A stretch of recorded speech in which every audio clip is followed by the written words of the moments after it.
Hazrat Abdurrahman bin of थे, बड़े अमीर सहाबी थे। हजरत उस्मान गनी रदी अल्लाह ताला अन्हु से भी ज्यादा मालदार थे। इतने मालदार हैं कि आपके पास लाखों की मिकदार में दिरमो दिनार हैं। एक दिन आपके सामने खाना आया, बड़ा लजीज खाना। आपने खाने को देखा तो आपकी आंखों में आंसू आ गए। आप रो के अर्ज करते हैं कि यार हजरत हमजा जंगे उहद में शहीद हुए थे, उनको कफन देने वाली चादर छोटी थी, अगर कदम डांपते थे तो चेहरा नंगा होता था, चेहरा डांपते थे तो कदम नंगे होते थे। बेलाखिर नबी के चचा जान के कदमों पे घास डाल के उनको दफन किया गया।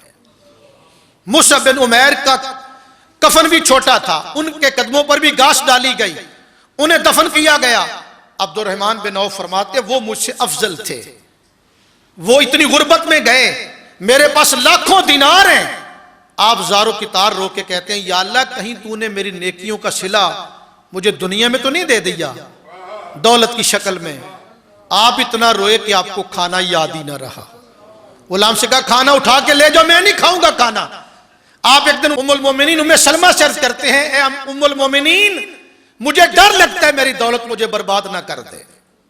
उम्मे सलमा ने फरमाया मेरे बेटे परेशान ना हो, अगर अल्लाह ने तुझे दौलत दी है ना तो अल्लाह की राह में सदका किया कर, तेरी दौलत तुझे हलाक नहीं करेगी, तेरी दौलत तेरा बेड़ा पार करा देगी। आपने फिर सदका किया, कमाल कर दिया।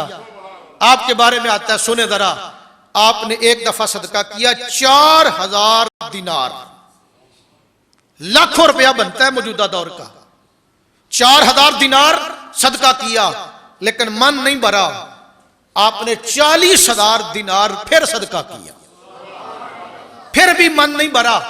40,000 दिनार आपने और सदका किया और आपने 500 घोड़े लाद के सौदा सलफ के सामान के आपने मदीने के मस्कीनों के अंदर तकसीम कर दिए। 500 ऊंटनियां आपने सदका की, 500 ऊंटनियां। और जब आप दुनिया से जाने लगे तो आपने फरमाया मेरी दौलत में से जितने नबी के बदरी सहाबा इस वक्त दुनिया पे मौजूद है मदीना पाक में, फी कस बदरी सहाबी को मेरी दौलत में से 400 दिनार उन्हें हदिया कर देना। आप जब दुनिया से चले गए आपकी दौलत में से 100 बदरी सहाबी उस वक्त मौजूद थे, 100 बदरी सहाबी को फी का सहाबी को 400 दिनार सदका किया गया। अगर इसको जरब दें तो 40,000 ये भी दिनार बन जाता है। ये नबी के गुलामों का सदका करने का अंदाज था। ये वो लोग हैं जिनके तज़किरे मालिक कुरान में इरशाद फरमा रहा है।